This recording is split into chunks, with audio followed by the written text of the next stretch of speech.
What's up, Tombstone? What is going on today in Tombstone? Well, nothing, because it's Monday. And it's the middle of July. So it's usually pretty quiet around here. And it's hot. But our nights are gorgeous. Usually, at night, maybe you can catch something going on in Tombstone on the weekend. But Monday, it's typically quiet. Also, Governor Ducey has closed the saloons. So that's no fun. No bands, no karaoke, no events. I don't know. What does this put us back to phase 0? I don't know. Are we phase 1? We were in phase 1 and they had to cancel events. So that's another question. I do want to give credit where credit is due to our mayor not mandating masks. Good move. If I was running for re-election, I wouldn't mandate masks either. So I think that was very wise, a smart move on his behalf. What is going on with Doc Holidays? Can we talk about what's really going on here? I'm going to assume we open up again July 30th or 31st or whatever.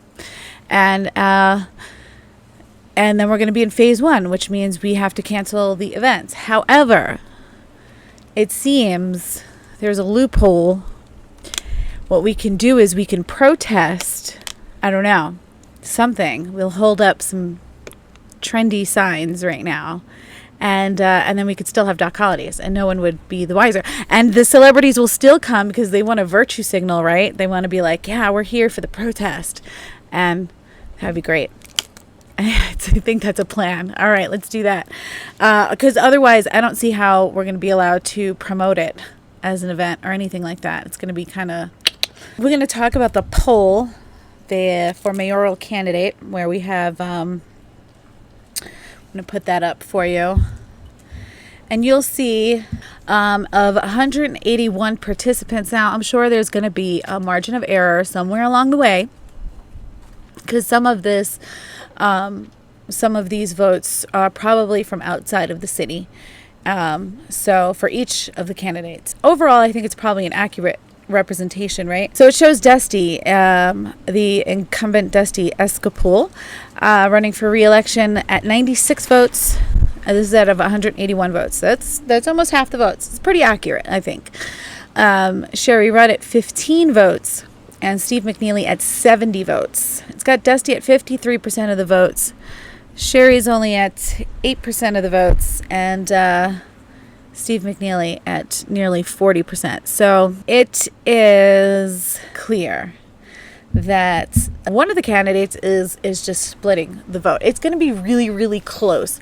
A lot of these people, of course, this isn't a perfect poll. It's not scientific. Calm down. We all know this. It's just, I think it's a pretty good representation of what we're going to see on Election Day. So we'll see what happens over the next month. See, how people's feelings start changing. I mean, there's a lot of information. It's up to you to make your decision, but at least be informed. So that is it. That is the poll. And that is my analysis of the poll. I think it's a pretty accurate representation. So let me know what you guys think. We have Colin Reagan competing for Ward 1 seat against incumbent Anna Salcido. We have Dave Legis competing for the Ward 2 seat against incumbent Bill Barlow. Oh God, I didn't want to be disrespectful. I was about to say some lady, Charlene. I know I'm getting it wrong. I'm sorry.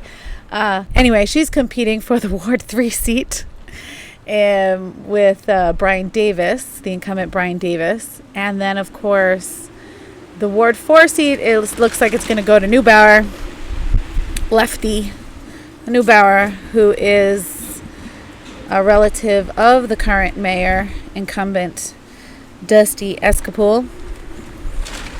We'll see how that goes. Actually, there are a few other things I want to talk about. Oh my gosh. I'm a little scared. It's getting windy out here. Do you hear the wind? Oh my gosh. Okay. So there is like this little community project happening right now. I'm really excited about. It was really nice to see. Chris is putting together a calendar.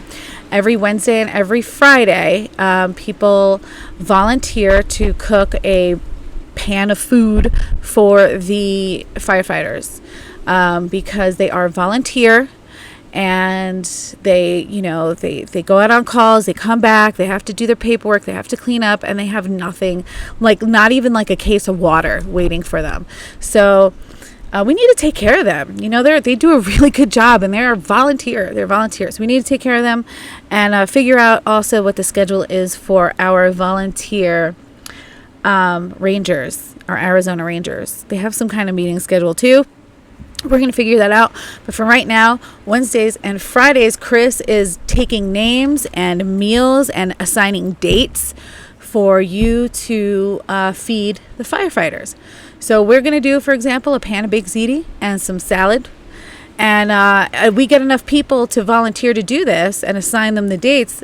I would only have to do that once every other month. We'd only have to do it once every other month. You make a nice big meal pan of something, crock pot, maybe casserole, whatever. A pan of tacos, that's good. Sam made me some tacos. They were really good, girl. So that's happening. So let's get a move on that. Contact Chris. She's in the Concerned Citizens group. It's really windy out. I feel like everything's going to fly away, and this is going to be really bad. So I'm going to go now.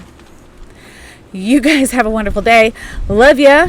Hope everyone's over their feelings, and we get back to doing good things.